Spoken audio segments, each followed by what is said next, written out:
കോൺഗ്രസ് സംഘടനാ ചുമതലയുള്ള ജനറൽ സെക്രട്ടറിയാണ് കെ.സി. വേണുഗോപാൽ. 2017 കെ.സി. വേണുഗോപാൽ ഈ പദവിയിലേക്ക് തെരഞ്ഞെടുക്കപ്പെടുന്നത്. 9 വർഷമെന്നത് ഒരു ജനറൽ സെക്രട്ടറിയെ സംബന്ധിച്ചിടത്തോളം വലിയൊരു കാലയളവാണ്. സാധാരണ ഗാന്ധി കുടുംബം 7 വർഷത്തിലധികം ജനറൽ സെക്രട്ടറിമാരെ വാഴിക്കാറില്ലത്രേ.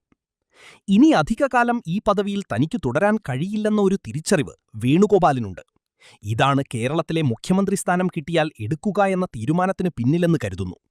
അല്ലെങ്കിൽ വി.ഡി. സതീശൻ നിറഞ്ഞു നിന്നിട്ടും അദ്ദേഹത്തെ ഒഴിവാക്കി മുഖ്യമന്ത്രി സ്ഥാനം നേടിയെടുക്കാൻ വേണുഗോപാൽ ശ്രമിക്കുന്നതിന് പിന്നിൽ മറ്റൊരു കാരണം കാണാനില്ലെന്ന് മുതിർന്ന ജേർണലിസ്റ്റുകൾ ചൂണ്ടിക്കാട്ടുന്നു. മാത്രമല്ല, കോൺഗ്രസ് സംഘടന കെ.സി. വേണുഗോപാലിന്റെ കാലത്ത് ദുർബലമായി എന്ന വിമർശനം കോൺഗ്രസ് കേന്ദ്ര നേതൃത്വത്തിനുള്ളിൽ ശക്തമാണ്. ഓരോ സംസ്ഥാനങ്ങളിൽ തെരഞ്ഞെടുപ്പുകളിൽ തോൽവി ഏറ്റുവാങ്ങുമ്പോഴും കെ.സി. വേണുഗോപാലിനെതിരായ നീക്കവും പാർട്ടിക്കുള്ളിൽ ശക്തമാണ്. 95 തെരഞ്ഞെടുപ്പുകളിലാണ് അടുപ്പിച്ചടുപ്പിച്ച് രാഹുൽ ഗാന്ധിയുടെ നേതൃത്വത്തിൽ കോൺഗ്രസ് തോൽവി ഏറ്റുവാങ്ങിയത്.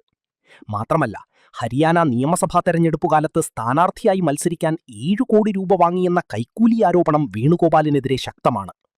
ഒരു മഹിളാ കോൺഗ്രസ് നേതാവിന് മത്സരിക്കാൻ അവരുടെ ഭർത്താവ് തന്നെയാണ് പണം നൽകിയതായി ആരോപിക്കുന്നു.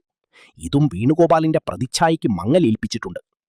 അതിനാൽ വേണുഗോപാൽ ഒരു മാറ്റം ആഗ്രഹിക്കുന്നുണ്ട് എന്നാണ് കോൺഗ്രസിലെ കേരള നേതാക്കൾ വിലയിരുത്തുന്നത്. മാത്രമല്ല, കേരളത്തിന്റെ മുഖ്യമന്ത്രിയായി 5 വർഷം ഇരിക്കാനുള്ള ഒരു അവസരം ഭാവിയിൽ കിട്ടിയേക്കില്ല എന്ന ഒരു ചിന്തയും വേണുഗോപാലിൽ ഇല്ലാതില്ല. സംസ്ഥാന മുഖ്യമന്ത്രി പദവിയിലേക്ക് വേണുഗോപാലിനെ പറഞ്ഞയച്ച് കേന്ദ്രത്തിൽ സംഘടനാ ചുമതലയുള്ള ജനറൽ സെക്രട്ടറി സ്ഥാനത്തേക്ക് മറ്റൊരാളെ നിയോഗിക്കണമെന്ന